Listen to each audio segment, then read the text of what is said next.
10 Stoic principles so that nothing can affect you. Imagine this. It's 7 a.m. Your alarm goes off.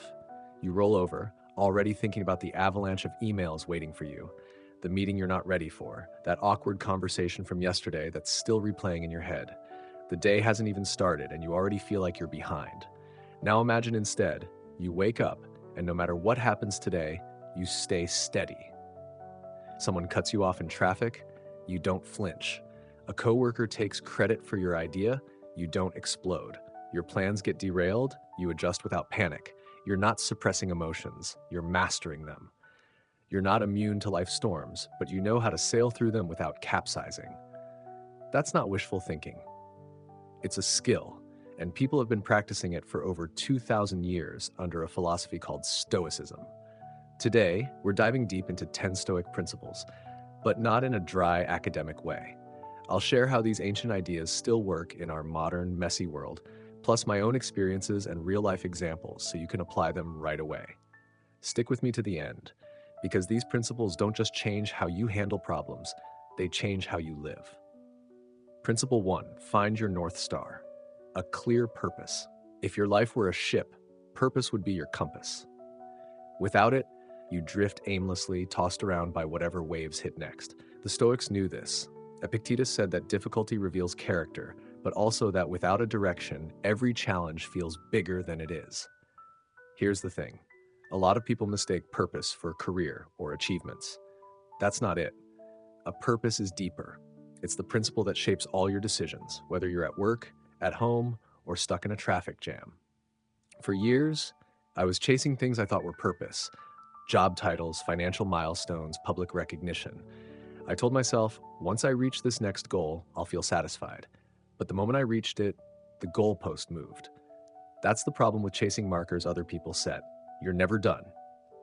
Everything changed the day I asked myself, if no one knew what I achieved, what would I still want to spend my life on? The answer wasn't earn more or get promoted. It was contribute something useful, learn every day, and leave people better than I found them. That became my compass. When you have a purpose, you stop being reactive. A difficult client isn't just a headache, it's a chance to practice patience. A setback isn't the end of the road, it's feedback for your next step. Try this. Write down 3 questions and answer them honestly. What do I want my life to stand for? What kind of person do I want to be under pressure? What is worth working on, even when no one's watching? That's your North Star. Without it, you'll chase every passing light, and some of those are just distractions. Principle 2, it's not the event, it's the meaning you give it. The Stoics believe that nothing external can truly harm us. It's our interpretation that causes distress. Let me show you what that looks like. Once a friend made a sarcastic comment about my work during dinner. In the moment, I felt my face heat up. My brain instantly spun a story. They think I'm incompetent. They're undermining me in front of everyone. That interpretation made me defensive and cold for the rest of the evening. But later, I realized I never asked what they meant. They could have been teasing. They could have been talking about something else entirely. The sting came from my story, not from the words themselves. Since then, I've trained myself to insert what I call the Stoic pause. When something happens, I ask 3 questions. What actually happened? Without judgment, what story am I telling myself? Is that story the only possible explanation? Most of the time, the answer to number 3 is no, and that's enough to cool the emotional fire. Here's why this matters. If you can separate event from interpretation, you can choose your reaction. And once you can choose, you have power. Principle 3, control your response. Don't let impulse drive it. In the age of instant reactions, tweets, texts, replies, self-restraint is almost a lost art. But the Stoics treated it as a superpower. They weren't saying never act. They were saying act with intention, not impulse. I'll give you a real-life example. I was driving home one day, tired after a long meeting, and someone cut me off so sharply I had to slam the brakes. My instinct was to lean on the horn and yell something I'd regret. But in that half-second pause, I realized, what do I actually want here? To win the moment, or to get home safely and peacefully? I chose silence. That driver sped off, my blood pressure stayed normal, and I made it home with my evening intact. Think about your last regret. Chances are it came from speaking or acting too quickly. Restraint prevents those moments. It buys you time to make a decision you'll still respect tomorrow. Principle 4. Treat criticism like a buffet. Here's a Stoic truth. Criticism is information, not a final judgment on who you are. When I started creating online content, I braced myself for feedback, but I wasn't ready for the sheer bluntness of some comments. One person wrote, "This is the most boring thing I've ever watched." Old me would have obsessed over that one line for days. New me asked, "Is there anything useful here? Maybe my pacing needed work. Maybe my examples weren't engaging." So I adjusted and ignored the rest. The trick is to separate your work from your worth. If criticism is valid, use it to improve. If it's just noise, let it pass. When you see criticism as neutral data, it stops feeling like a wound and starts feeling like a tool. Principle 5. Forgiveness as self-protection. Holding on to anger is like carrying a burning coal, hoping to throw it at someone while it's burning your own hand. A few years ago, someone I trusted let me down in a way that felt deeply personal. For months, I replayed it in my head, feeling the same frustration again and again. Eventually, I realized this was costing me peace, not them. Forgiving didn't mean I condoned what they did. It meant I refused to carry the weight any longer. I freed up emotional space for better things.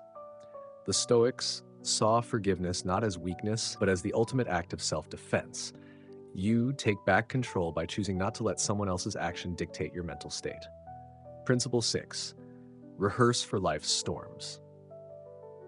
The Stoics practiced premeditatio malorum, imagining potential setbacks before they happened. Not to be pessimistic, but to be prepared. Before giving a presentation, I'll imagine the mic cutting out, the slides failing, someone asking a tricky question. Then I think through my responses. That way, if something does go wrong, I'm ready. It's the mental equivalent of fire drills. You hope you never need them, but they make you calmer when it counts. The goal isn't to live in fear of problems, but to meet them like an experienced sailor meets rough seas, prepared and steady. Principle 7. Control the controllables. So much of life is beyond us: the weather, the economy, other people's moods. The Stoics drew a hard line.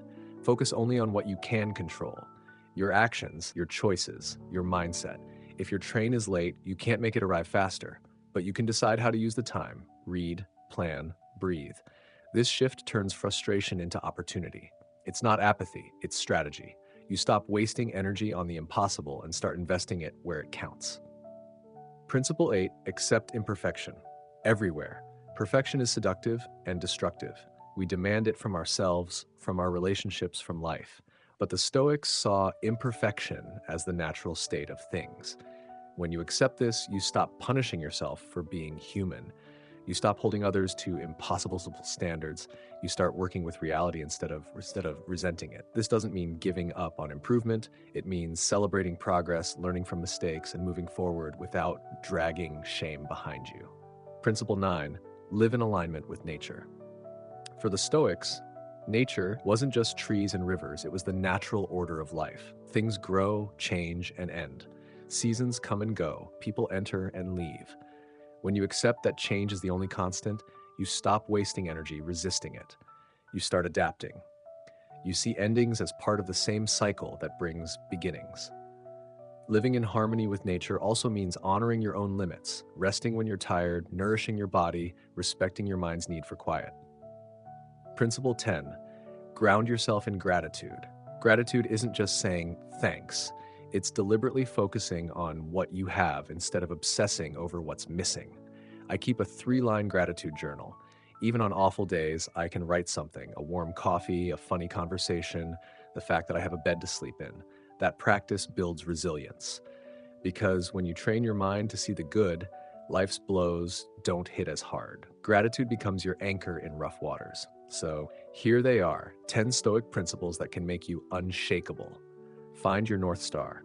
Separate events from interpretations. Respond. Don't react. Treat criticism as a buffet. Forgive for your own peace. Rehearse for life's storms. Control the controllables. Accept imperfection. Live in alignment with nature. Ground yourself in gratitude. You can't stop life from throwing storms your way, but you can learn to navigate them without losing your course. So tomorrow morning when you wake up, ask, What's my compass today? What can I control? And how will I choose to respond? Do that day after day, and you won't just survive life. You'll thrive, centered, unshakable.